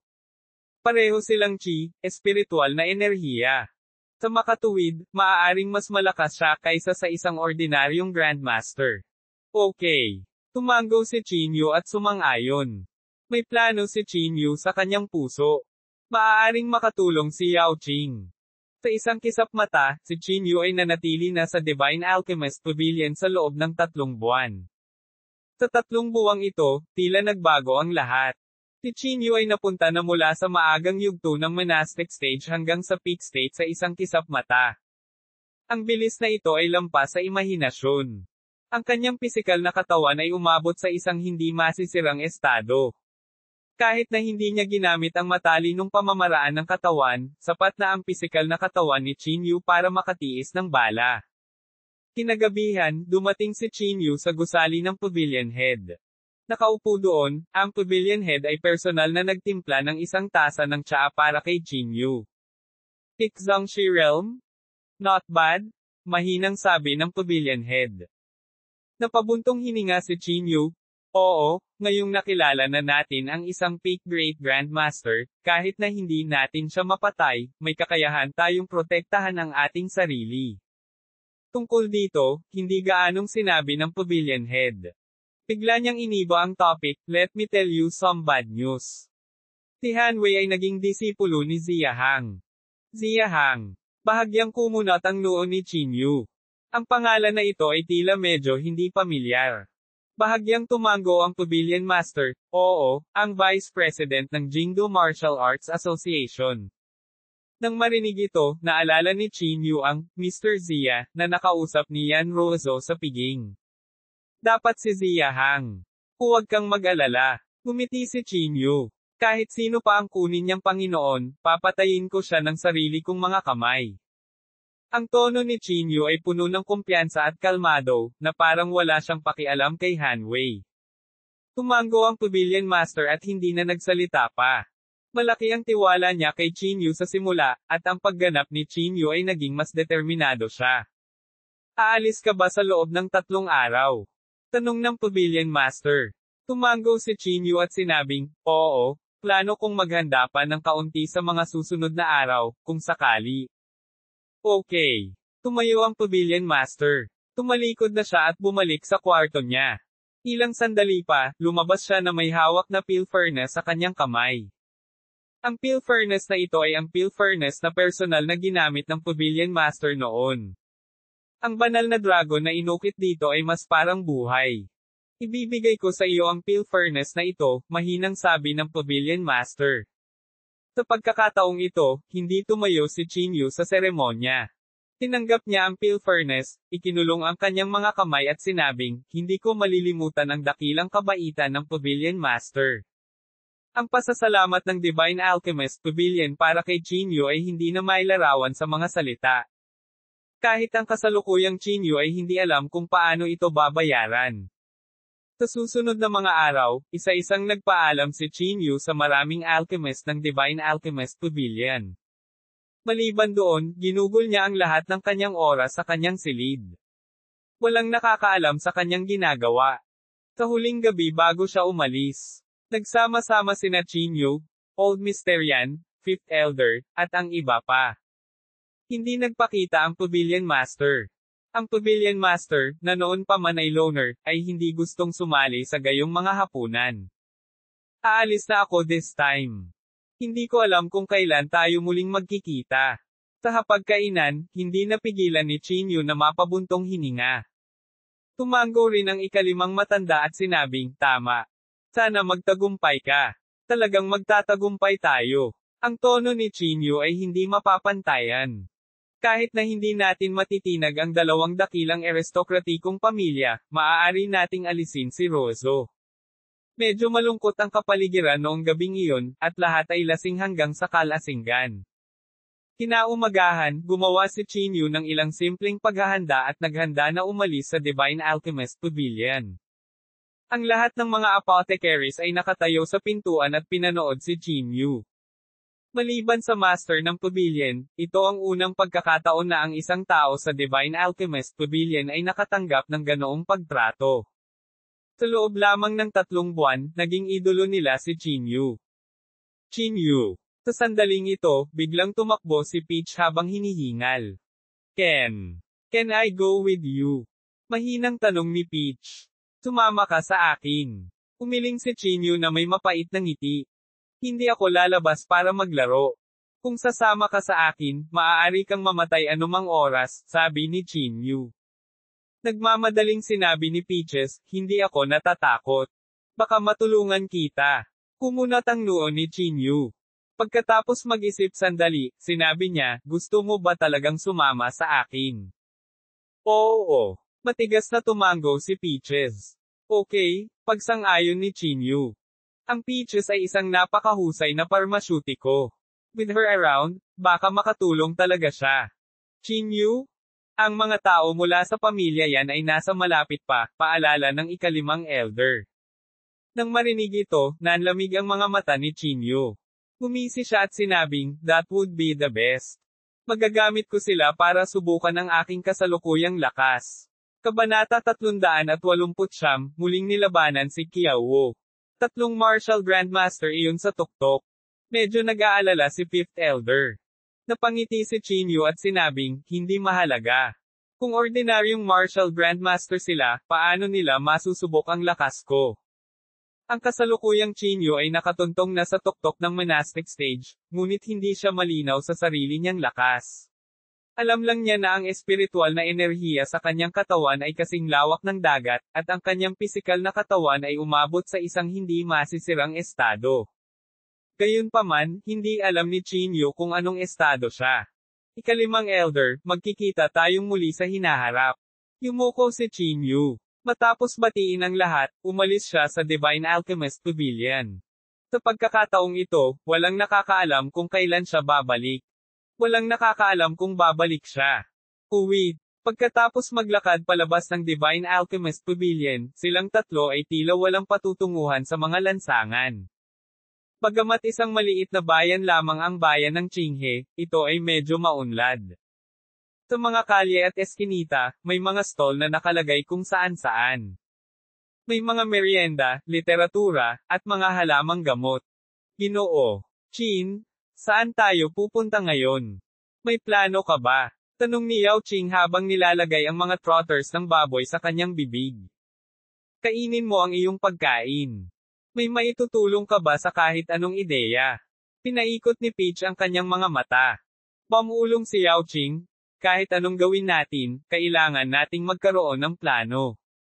Napangiti si Chinyu at sinabi, mayroon akong plano, ngunit hindi ito maipapatupad sa ngayon. Isang hakbang lang ang magagawa natin. Kaya bumalik tayo sa Chuzhou sa ngayon. Ang paglalakad ng walang patutunguhan sa kalye, tila nakakaaliw, ngunit kung tutuusin, para itong naglalakad sa manipis na yelo. Ang kasalukuyang Chinyu ay matagal nang itinulak sa tuktok ng bagyo ng maraming mga titulo. Ang manugang ng pamilya yan, ang parmasyutiko ng Medicine God Pavilion, ang unang tao sa kasaysayan na nakapasa sa hagdan ng langit. Sa kabutihang palad, hindi mataas ang exposure ni Chinyu, kaya hindi gaanong nakakakilala sa kanya sa kalsada. Sa sandaling umalis si Chinyu sa Medicine God Pavilion, si Qiao ay lihim na nakatutok kay Chinyu. Mas mabuting sabihin ito kay Pangulong Yan ng maaga, iminungkahi ng isang tao. Bahagyang tumango si Qiao at sinabing, kailangan nating sabihin sa kanya ang balitang ito. Kaya naman, kinuha ni Qiao ang kanyang telepono at ipinaalam kay Yan Zihai ang bagay na ito. Matapos malaman ito ni Yan Zihai, agad siyang natuwa. Agad siyang nag-utos, patayin siya kaagad at ibalik ang kanyang ulo upang makita ako. Oo, Direktor Yan. Ibinaba ni Qiao ang telepono. Gayunpaman, hindi siya nagmamadaling kumilos. Sa halip, binalak niyang maghintay hanggang umalis si Qinyu sa bayan ng Qinghe bago kumilos, upang hindi maakit ang atensyon ng mga tao mula sa Divine Alchemist Pavilion. Uwi, naglalakad sina Qinyu, Yao Qing, at ang dalawa pa mula araw hanggang gabi. Hindi sila nanghiram ng anumang paraan ng transportasyon. Para silang mga asetiko na monghe na maaaring umalis kung kailan nila gusto at huminto kung kailan nila gusto. Habang malayo sila sa pavilion ng Divine Alchemist, nagiging mas payat ang chi, espiritual na enerhiya. At kinagabihan, sa wakas ay nakarating silang tatlo sa harap ng isang stone tablet. May tatlong malalaking salita na nakasulat sa tapyas na bato, bayan ng Qinghe. Kapag tumawid tayo sa lugar na ito, aalis tayo sa bayan ng Qinghe, sabi ni Qinyu. Ginoo. Qin, maglalakad na ba tayo pabalik sa Chuzhou? Ungol ni Yao Qing. Umiling si Qinyu at walang pakialam na sinabi, hindi tayo makakabalik sa Chuzhou hanggat hindi natin natatapos ang ating negosyo. What do you mean? Medyo natarante rin si Peach. Walang sinabi si Qinyu. Itinaas niya ang kanyang paa at tinawid ang stone tablet. Pagkatapos, tumayo siya sa isang malaking damuhan sa harap niya habang ang mga kamay ay nasa likod, tahimik na naghihintay ng kung ano. Ang lugar na ito ay higit sa 100 kilometro ang layo mula sa Divine Alchemist Pavilion. Kahit magmaneho tayo, aabutin ng ilang oras, walang pakialam na sabi ni Qinyu. Wala ba kayong balak lumabas? Napatulala sina Yao Qing at Tao Zi. Wala silang ideya kung ano ang sinasabi ni Qinyu. Dahil alam mong nandito kami, nangangahas ka pa bang umalis sa Divine Alchemist Pavilion? Sa sandaling ito, lumabas si Qiao at ang iba pa mula sa dilim. Ang tatlong pinakamataas na martial grandmaster ay malamig na tumingin kay Qinyu. Qinyu? Mukhang medyo natakot si Tao Zi. Huwag kang matakot, paprotektahan kita. Nagboluntaryo si Yao Qing at hinaranggan si Tao Zi sa likod niya. Tumingin si Qinyu kay Qiao at sinabing may mahinang ngiti, talagang ayaw mong sumuko. Anong klaseng benepisyo ang ibinigay sa iyo ng pamilya yan? Hindi mo kailangang malaman. Malamig na sabi ni Qiao. Qinyu? Dahil sa iyo, tayong tatlo ay hindi na makakabalik. Pinabantayan namin ang paligid ng Divine Alchemist Pavilion araw-araw. Ang puot na ito ay nasa iyong ulo. Nagngangalit si Qiao at sinabi. Sumulyap si Qinyu sa kanya at sinabing may malamig na ngiti, kung ako sa iyo, uuwi na ako ngayon. Huwag kang mag-alala. Pagkatapos ka naming patayin, natural na babalik kami, madilim na sabi ni Qiao. Ang panloob na chi sa kanyang katawan ay naging mas masigla. Sa tagal ng panahon na siya ay nasa bayan ng Qinghe, bahagyang tumaas din ang lakas ni Qiao. Ang kanyang kasalukuyang kalagayan ay itinuturing na kanyang pinakamataas na kalagayan. Hindi mo ba iniisip kung bakit ako naglakas loob na lumabas ng Divine Alchemist Pavilion ng lantaran? Walang pakialam na tanong ni Qinyu. Tumawa ng malakas si Qiao at sinabing, syempre dahil tanga ka. Qinyu? Kahit na hindi masama ang iyong talento, hindi ako naniniwala na ang 3 buwan ay makapagpapabago sa iyo. Ganun ba? Tinaas ni Qinyu ang kanyang kilay, pagkatapos ay nginisyan, kung gayon ay halika at subukan ito. Mamatay. Hindi na nagsalita pa si Qiao. Pinandilatan niya si Qinyu at hinawakan siya ng 2 kamay.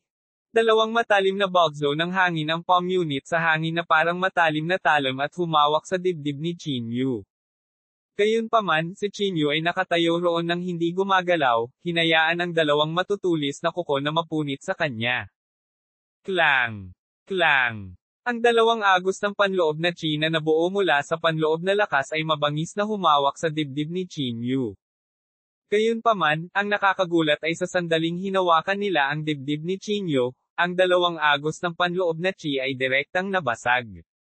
Sa kabilang banda, ang damit ni Chinyu ay punit-punit, ngunit dalawang puting galos na lang ang natitira sa kanyang katawan.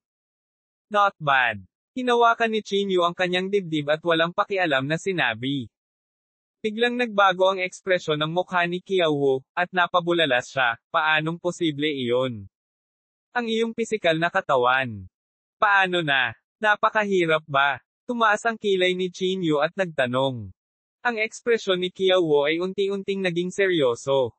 Ang dalawang martial grandmaster sa tabi niya ay hindi na nanunood sa labanan, at ang kanilang mga katawan ay sumabog din ng malakas na panloob na chi. Chinyu? Nakakagulat ka talaga. Pinaikit ni Qiaowu ang kanyang mga mata at sinabing. Sa paglipas ng panahon, natatakot ako na hindi ako magiging katapat mo. Pero ngayon, masyado ka pang bata.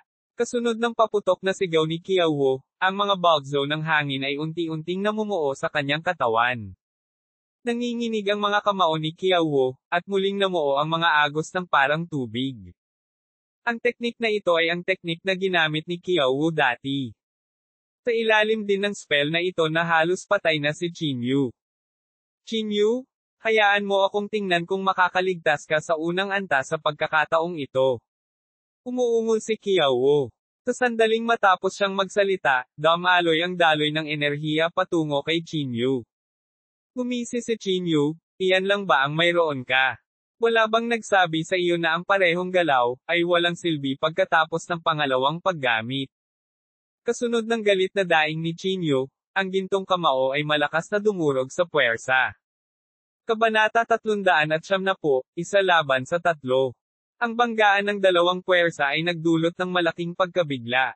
Sina Yao Qing at Tao Zi ay pinalipad ng 12-dosenang metro ng impact. Boom! Ginamit ni Chinyu ang kanyang pisikal na lakas para piliting basagin ang puwersa. Ang puwersang parang tubig ay parang mga piraso ng mga labi na kumalat sa lahat ng direksyon. Malungkot ang mukha ni Qiaowu. Ang mga sulok ng kanyang bibig ay kumaibot, at isang alo ng galit ang napuno sa kanyang dibdib. Gusto kong makita kung gaano kakatagal. Sigaw ni Qiaowu. Mabilis na gumalaw ang kanyang mga kamay, at mabilis na nagtipon ang mga alo ng kapangyarihan. Level 1? Level 2? Level 3. May kabuuang 9 na antas ng kapangyarihan ang namumuo sa kanyang mga kamay. Rumble. Dahil sa marahas na kapangyarihan, naging mahirap para kay Qiaowu na kontrolin ito. Walang tigil na nanginginig ang mga kamay niya na para bang hindi niya ito makontrol kahit kailan. Go to hell! Tinundan ng galit na roar ni Qiaowu. Ang kapangyarihang ito ay walang awa na itinapon. Isang napakalaking bola ng enerhiya ang biglang nabasag patungo kay Chinyu. Ang ekspresyon ni Chinyu ay tame time, at ang kanyang mga mata ay puno ng malakas na espiritu ng pakikipaglaban. Good timing. Biglang nanginig ang mga paa ni Chinyu, at ang mga sinag ng maningning na gintong liwanag ay bumaba mula sa itaas, na pumulupot sa kanyang kamao ng laman. Isang mabangis na puwersa ang sumabog sa sandaling ito. Hindi ako naniniwala na ang iyong kamao sa laman ay maaaring maging ganito kalakas. Umuungol si Qiaowu. Tinitigan niya si Chinyu, umaasang makita ang kahihinatnan ng pagkawasak ni Chinyu ng enerhiya. Ngunit sa sandaling ito, ang mga pupil ni Qiaowu ay biglang nagsikip, at ang kanyang mukha ay agad na namutla. Dahil si Chinyu, na nakatayo sa harapan niya, ay biglang nawala. Hindi maganda. Mabilis na nanumbalik si Qiaowu, ngunit huli na ang lahat. Sino ang nagsabi sa iyo na ako ang bahala dito? Ang boses ni Chinyu ay narinig mula sa likuran ni Qiaowu. Biglang nanginig ang puso ni Qiaowu. Nang siya ay tatalikod na, ang kamao ni Chinyu ay nabasag na sa kanyang likod. Boom! Ang puwersang ito na nanginginig sa langit ay bumagsak ng husto sa katawan ni Qiaowu. Ang buong katawan ni Qiaowu ay pinalipad, ang kanyang likod ay nabasag ng hindi na makilala, at ang kanyang gulugod ay dumanas ng malaking epekto. Wow! Isang subo ng sariwang dugo ang tumalsik mula sa bibig ni Qiaowu. You are shameless, sabi ni Qiaowu sa sakit. Gumisi si Chinyu, masyado kang tanga. Ang pagpapaliit ng lupa sa 1 pulgada ay hindi lamang para sa pagtakas. Habang nagsasalita siya, ang mga sinag ng liwanag ay namuo na sa palad ni Chinyu. Nang malapit nang bumagsak ang sinag ng liwanag na ito, ang dalawang martial grandmaster sa wakas ay kumilos na. Pinser nilang sumalakay mula sa magkabilang panig at sabay na dumating sa harap ni Chinyu. Malakas na pagkahulog sa kalawakan. Nang papalapit na silang dalawa, malamig na inilabas ni Chinyu ang ilang mga salitang ito. Ang mga galaw nilang dalawa ay tila napigilan, at ang kanilang bilis ay agad na naging mas mabagal. Papa, nang hindi na sila hinintay na mag-react, isang gintong palad ang humampa sa kanilang mga mukha. Ang lakas ni Chinyu ay napakahusay, at sa ilalim ng suporta ng kakaibang puwersa, direkta niyang binasag ang mukha nilang dalawa. Paano ito posible? Ang mga mukha ng dalawang taong ito ay lubhang hindi magandang tingnan. Kailangang malaman ng isa na sila ay tunay na peak stage martial grandmasters. Sa ngayon, sila ay ganap na hindi katugma para sa isang grandmaster. Sabay-sabay kayong umatake at patayin siya. Mabilis na sigaw ni Qiao Wu mula sa lupa. Ang dalawang tao ay hindi nang ahas na maging pabaya at agad na nagpakawala ng kanilang mga spell. Ang hangin ay napuno ng makapal na layunin ng labanan. Ang napakarilag na mga spell ay ginawa pa ang gabi sa araw. Sa kabilang banda, si Chinyu ay walang anumang flashy spellcast. Ang tanging mayroon siya ay isang walang kapantay na mabangis na kamao. Boom! Ang langit ay napuno ng mga paputok na tunog. Si Chinyu ay lumalaban ng isa laban sa dalawa. Hindi naman siya dehado. Pinilit pa niyang umatras ang dalawa. Kung magpapatuloy ito, natatakot akong mamatay tayo dito, malamig na sabi ni Qiao Wu. Agad niyang pinakilos ang panloob na chi sa kanyang katawan at tahimik na binibigkas ang spell. Walala! Kasunod ng pagkumpleto ng spell, ang mga sinag ng gininto ang liwanag ay lumabas mula sa katawan ng tatlong tao. Ang gininto ang liwanag ay namuo sa kalangitan sa itaas ng Chinyu at sa wakas ay naging isang gintong tore. Ang gininto ang tore na ito ay nagdadala ng mga alon ng marilag na chi, na para bang ito ay isang sagradong bagay mula sa kanlurang mundo.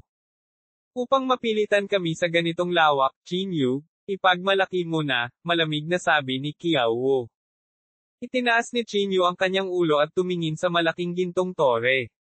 Walang emosyon sa kanyang mga mata na walang pakialam. Ano ang bagay na ito? Pagkaraan ng ilang sandali, itinuro ni Chinyu ang Golden Tower at nagtanong. Gumisi si Qiao Wu at sinabi, ang pamamaraang ito ay tinatawag na tatlong direksyon na banal na tore.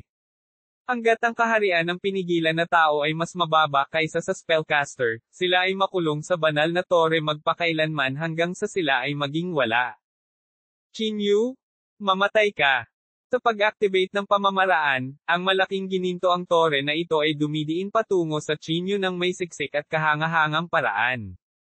Nagmamadaling ginamit ni Chinyu ang lumiliit na lupa upang maging isang pulgada at tumakas sa gilid. Ngunit ang nakakagulat ay kahit gaano kabila si Chinyu, ang gintong tore na ito ay nakasabit pa rin sa itaas ng ulo ni Chinyu. Walang kwenta. Hindi ka makakatakas. Umuungol na si Qiao Wu. Boom! Sa wakas, ang gintong tore na ito ay bumaba mula sa itaas at walang awa na tinakpan. Ang buong lupa ay agad na nayanig sa ulap ng alikabok, at dahan-dahan ding tumahimik ang eksena. Ginoo. Chin. Hindi napigilan ni Yao Qing na sumigaw sa pag-aalala. Sa kasamaang palad, ang Golden Tower ay ganap na tahimik. Mabilis na naglakad ang dalawang martial grandmaster sa harap ni Qiao Wu at tinulungan siyang tumayo. Maaari kang bumalik at iulat ang iyong tungkulin. Pinunasan ni Qiao Wu ang dugo sa gilid ng kanyang bibig at sinabing may kaunting sakit. Tumango ang dalawa at saka tumingin kina Yao Qing at Tao Zi. Ano ang tungkol sa kanilang dalawa? Tanong ng isa sa mga martial grandmaster. Tinulyapan sila ni Qiao Wu at malamig na sinabi, mga langgam lang sila. Patayin sila.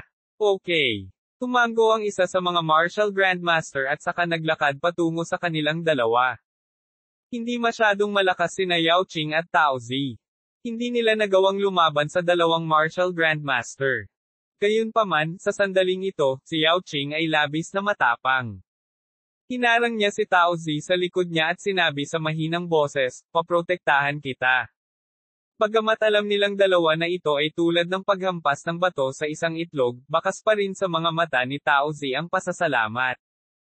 Nagngagat ang ngipin ni Tao Zi. Bigla niyang ibinuka ang kanyang palad at isang pulang espiritual na apoy ang agad na lumipad patungo sa Martial Grandmaster. Bang! Bagamat kayang lumunin ng espiritual na apoy ang lahat, masyadong mahina ang lakas ni Peaches. Itinaas lamang ng Martial Grandmaster ang kanyang kamay at binasag ang espiritual na apoy na naging abo. Humph! Hindi mo alam ang buhay mula sa kamatayan, malamig na sabi ng Martial Grandmaster. Itinaas niya ang kanyang palad at isang malakas na panloob na chi ang namuo. Dong! Nang akmang sasalakayin ng Martial Grandmaster, biglang may narinig na tunog mula sa gininto ang tore sa hindi kalayuan. Dong! Bago pa niya mabawi ang kanyang katinoan, isa pang muffled sound ang nagmula sa Golden Tower. Dong! Dong! Dong! Sunod-sunod na tunog ng muffled ang nanggaling sa Golden Tower.